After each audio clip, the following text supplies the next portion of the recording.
자, 그럼 두 번째 사연 누가 읽어주실까요? 예은 씨. 네. 제가 읽어볼게요. 이번에는 24살 여자분께서 제보해 주셨는데 읽어보겠습니다. 네. 저는 강남의 대형 연기학원을 다니고 있는 24살 배우 지망생입니다. 학원에서는 매번 독백만 하고 오디션은 붙지도 않아요. 제가 문제인지 학원이 문제인지 학원을 한번 옮겨볼까요? 어때요? 다른 학원에 혹시 다녀보셨나요? 저는 학원은 아니고 네. 학원이라면 학원인가?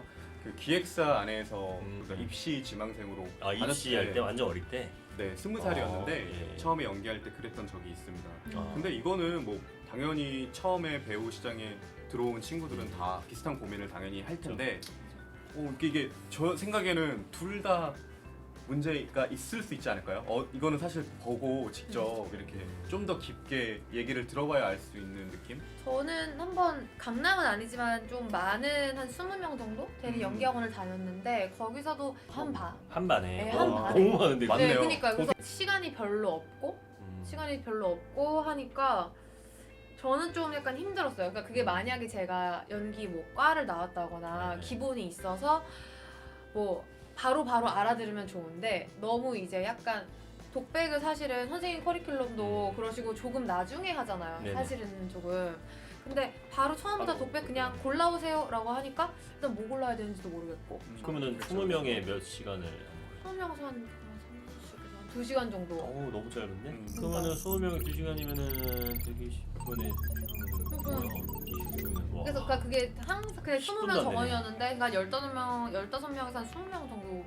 독백 같은 경우는 제가 이제 오래 연기를 해봤지만 독백을 하는 경우는 없었어요. 음. 그 나레이션을 제가 짠 다음에 음. 거기에 대한 표정을 짓는 거죠. 아. 그러니까 이제 본인이 뭐 나레이션을 먼저 딴 다음에 거기에 대한 맞는 표정을 이제 자기가 짓는 그게 많고 그런 경우 많고 독백 같은 경우는 어떻게 보면 거의 철저하게 오디션 대비라고 생각하시면 될 것 같아요. 그래서 이제 오디션 대비를 하다 보니까 독백 같은 경우는 이제 알다시피 되게 격정적이거나 뭔가 보여줘야 되는 그런 좀 중요한 씬. 네네. 근데 이제 그런 씬들 같은 경우는 사실 되게 어렵거든요. 왜냐면 우리나라 대배우들이 하는 그런 씬들을 갖고 와서 해버리니까.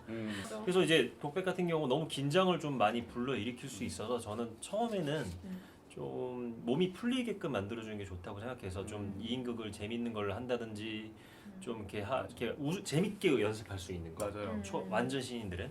그래서 그렇게 하다가 연기에 좀 재미가 붙으면 이제 몸도 이렇게 딱딱해지지도 않고 대사도 약간 자유롭게 된단 말이에요. 그런 다음에 독백을 좀 시키는 편이긴 한데 그래서 이제 대형학원의 문제라기보다도 여러 가지 2시간에 8명을 하는 게 좀 쉽진 않아요. 한 3-4시간 해야 돼요. 맞아요. 왜냐면은 거의 시간이 너무 짧기 때문에 그래서 독백을 위주로 가르치는 것도 있거든요. 왜냐면 뭐 여러 가지 얘기하다 보면 그냥 2-30분 그냥 지나가 버려요. 뭐 연기에 대해서 얘기를 한다, 고민을 한다, 2-30분 그냥 지나가 버리는데 딱 120분에 8명이면 15분이 나오는데 그쵸, 인당. 15분이 그냥 딱 아무것도 안 했을 때 15분이라는 숫자가 나와요. 근데 중요한 건 15분 안에 그 한 명한테 해줄 수 있는 건 독백밖에 없다라는 생각도 들어요, 사실. 하긴 그는 그런 문제도 있고 오디션은 붙지도 않아요는 사실 이거 같은 경우는 뭐 학원이 문제도 아니고 본인이 문제도 아니고 네.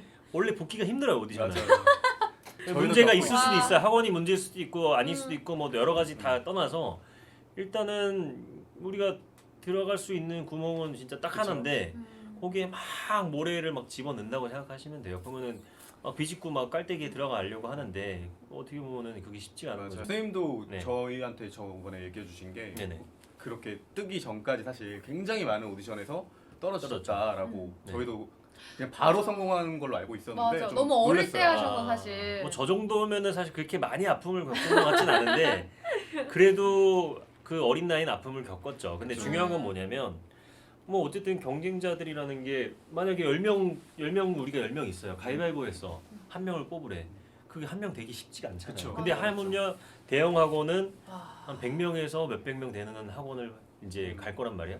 근데 오디션은 또 어떻게 하느냐? 그 학원만 보는 게 아니에요. 그쵸. 맞아요. 또 다른 학원 봐요. 똑같은 작품 갔다가 또 다른 학원도 보고 이게 경쟁률이 어마어마하고 경쟁자가 네, 너무 많다. 어쩔 수가 없다. 네. 하지만 그 어쩔 수 없는 거를 이겨내는 거는 본인의 개성과 실력과 그리고 또 그 배역이랑 또 이미지가 자기가 잘 맞아야 된다라는 생각이 이제 듭니다. 저는. 예. 그래서 이분의 고민을 해결하기 위해서는 한번 만나 뵈야 될 것 같은데요. 한번 찾아와 주세요. 아니 요즘 좀 바쁘신데. 네. 제가 봤을 때 학원 옮기는 거는 아까 얘기했지만 학원 옮기는 거는 문제가 아닌 것 같아요. 근본적인 해결책이 근본적인- 아닌 네. 거구나. 네.